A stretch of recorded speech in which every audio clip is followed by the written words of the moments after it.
Hello guys, എല്ലാവർക്കും പുതിയൊരു വീഡിയോയിലേക്ക് വീണ്ടും സ്വാഗതം. അപ്പോൾ നമ്മുടെ കേരള ബ്ലാസ്റ്റേഴ്സ് ഇപ്പോൾ പ്ലേ ഓഫിലേക്ക് എത്തി നിൽക്കുകയാണ്. അപ്പോൾ പ്ലേ ഓഫ് മത്സരം 19-20 ദിവസങ്ങളാണ് നടക്കുന്നത്. കേരള ബ്ലാസ്റ്റേഴ്സിന് എതിരാളികളായിട്ട് വരുന്നത് ഒഡീഷ എഫ് സി ആണ്. അപ്പോൾ ഒഡീഷ എഫ് സിയുടെ തട്ടകമാണ്, അവരാണ് മുന്നിൽ. അതുകൊണ്ട് തന്നെ ഒഡീഷ എഫ് സിയുടെ തട്ടകത്തിൽ വെച്ചാണ് ബ്ലാസ്റ്റേഴ്സിന് മത്സരം നടക്കുന്നത്.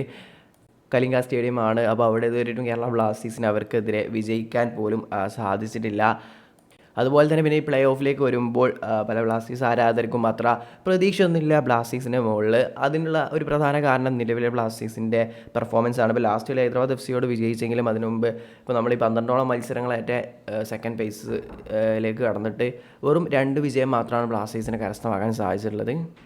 അപ്പോൾ അതൊക്കെ കൊണ്ട് തന്നെയാണ് നിലവിൽ ബ്ലാസ്റ്റേഴ്സ് ആരാധകർക്ക് ടീമിലിപ്പോൾ ഈ പ്ലേ ഓഫ് മത്സരത്തിലേക്ക് വരുമ്പോൾ വലിയൊരു പ്രതീക്ഷ ഇല്ലാത്തത്.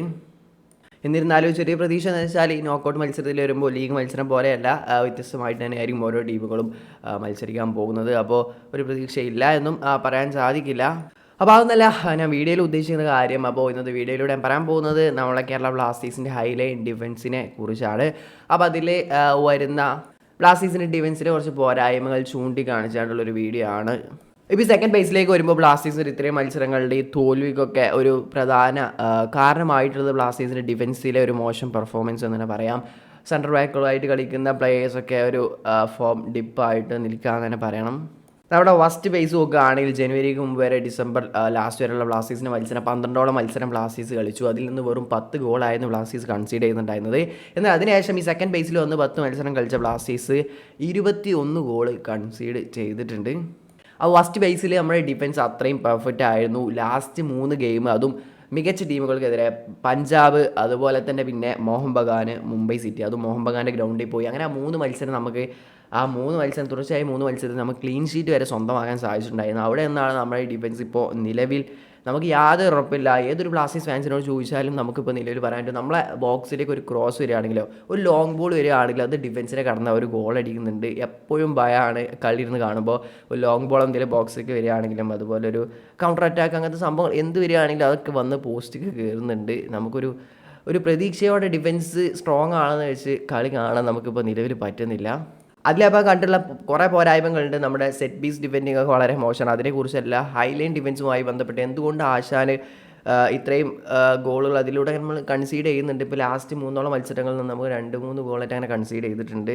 അപ്പോൾ എന്നിട്ടും ആ ഹൈലൈൻ ഡിഫൻസ് എന്തുകൊണ്ട് മാറ്റുന്നില്ല എന്ന് ഒരു സംശയമായിട്ട് നിൽക്കുകയാണ്. അപ്പോൾ ഞാൻ നിങ്ങൾക്ക് അതിന് കുറച്ച് ഉദാഹരണങ്ങളൊക്കെ കാണിച്ചു തരാം, വീഡിയോസ് കാണിച്ചു തരാം. അപ്പോൾ നിലവിൽ നമ്മുടെ കേരള ബ്ലാസ്റ്റേഴ്സിൻ്റെ സെൻട്രൽ ബാക്കിലുള്ളത് പ്രീതം കോട്ടാൽ, ലെസ്കോവിക്, മിലോസ്, അതുപോലെ ഹോർമിപ്പാങ് ആണ്. അപ്പോൾ ഈ 4 ഡിഫൻസിനെയും എടുത്ത് നോക്കുകയാണെങ്കിൽ നമ്മുടെ ഡിഫൻസ് 2 സെൻട്രൽ ബാക്കുകളിൽ അധികവും പേസ് ഇല്ലാത്ത ഡിഫൻഡേഴ്സാണ് നമുക്കുള്ളത്.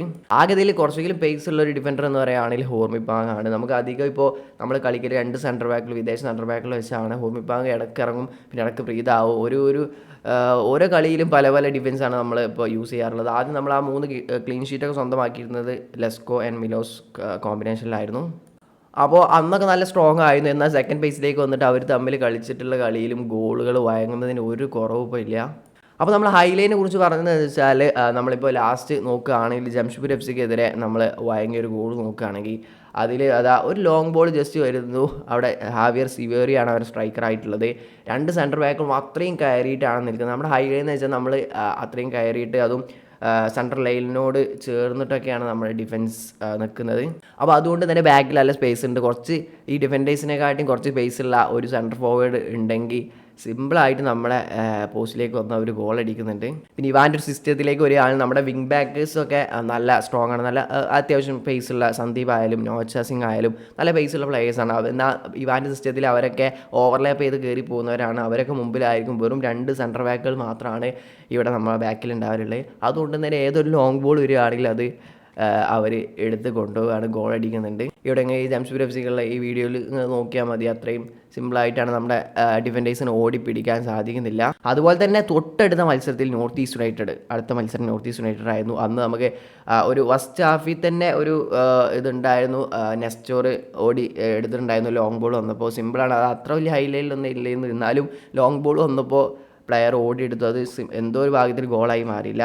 അതുപോലെ സെക്കൻഡ് ഹാഫിൽ അങ്ങനെ 80 രാഹുൽ കെ പിയുടെ ആ മിസ്സിൽ നിന്ന് വന്ന ആ പന്ത് നേരെ ലോങ് ബോൾ കൊടുക്കുന്നു. നമ്മുടെ ഡിഫൻഡേഴ്സ് അത്രയും കയറിയിട്ട് ഹൈലൈനിലായിരുന്നു നിന്നിട്ടുണ്ടായിരുന്നത്. ബാക്കിൽ അത്രയും സ്പേസ് ഉണ്ടായിരുന്നു കീപ്പറിൽ നിന്ന്. നേരെ ഒരു പന്ത് കിട്ടി. നെസ്റ്റർ പോയിട്ട് സിമ്പിളായിട്ട് അതാ മിലോസിനൊന്ന് ചാലഞ്ച് ചെയ്യാൻ പോലും പറ്റിയില്ല. മിലോസിന് ഓടി എത്തുന്നില്ല. മിലോസൊക്കെ അത്രയും പേസ് പറഞ്ഞൊരു പ്ലെയറാണ്. അദ്ദേഹത്തിൻ്റെ ബോഡി വെച്ചിട്ട് അദ്ദേഹത്തിന് അത്ര സ്പീഡിലൊന്നും ഓടാൻ സാധിക്കുന്നില്ല. അവിടെ നെസ്റ്റർ ഗോൾ സ്കോർ ചെയ്യായിരുന്നു. അപ്പോൾ ഇത് ഈ സെക്കൻഡ് ബേസിലേക്ക് കടന്ന് പല ഗെയിമിലും നമുക്ക് കാണുന്നുണ്ട് ഇതേപോലെ ഈ ഹൈലൈൻ വേണ്ടാത്ത രീതിയിൽ ഈ ഹൈലൈൻ എന്തിന് ഈ ഹൈലൈൻ കളിക്കുന്നു എന്ന് മനസ്സിലാവണേ ഇത്രയും പിഴവുകൾ ഉണ്ടായിട്ട്. പിന്നെ ഹൈലൈൻ കളിക്കുകയാണെങ്കിൽ ഒന്നുമില്ലെങ്കിൽ ഓഫ് സൈഡിൽ കുരുക്കാൻ സാധിക്കണം. അവരുടെ ഫോർവേഡ് റൺസിനൊക്കെ അത് ഓഫ് സൈഡിൽ കുരുക്കാൻ ഡിഫൻസിന് സാധിക്കണം. അല്ലെങ്കിൽ പിന്നെ ഹൈലൈൻ കളിക്കാതിരിക്കുന്നതായിരിക്കും ഏറ്റവും ബെറ്റർ. ഇവാൻ ആശാൻ ഇതൊരു മാറ്റേണ്ട ഒരു കാര്യമാണ്. അല്ലെങ്കിൽ ഇനിയും ഗോളുകൾ വെക്കും. നമ്മൾക്ക് അത്ര പേസി ആയിട്ടുള്ള സെൻറ്റർ ബാക്കുകളില്ല. ഉണ്ടെങ്കിൽ നമുക്ക് ഹൈലൈൻ കളിക്കുന്നതിൽ അത്ര പ്രശ്നം ഉണ്ടാവില്ല, ഓടിപ്പിടിക്കാൻ പറ്റുകയാണെങ്കിൽ.